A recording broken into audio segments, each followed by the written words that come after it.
Farzandsizlikdan aziyat chekayotganlar diqqatiga. Sinalgan yechimni taqdim etamiz.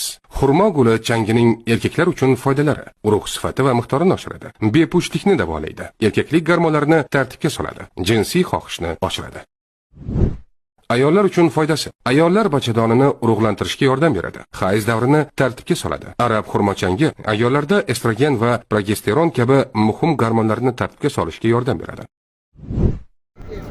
Mana xurmo changining tozasi. Mana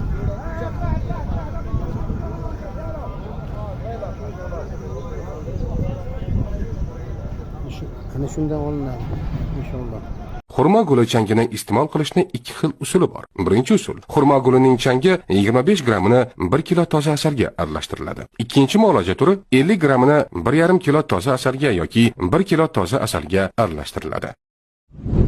Hosil bo'lgan aralashmaga Fotiha surasini 7 marta hamda Anbiyo surasini 89-oyatini 40 marta o'qib dam solib qo'yiladi. Er-xotin shu aralashmadan kuniga bir mahal ertalab och qoringa yoki 2 mahal 1 choy qoshiqdan ertalab och qoringa va yotishdan oldin tanovul qilishadi. Inshaalloh Allohning izni bilan manfaat topishadi. Bu ma'lumotlar tajribadan kelib chiqilgan.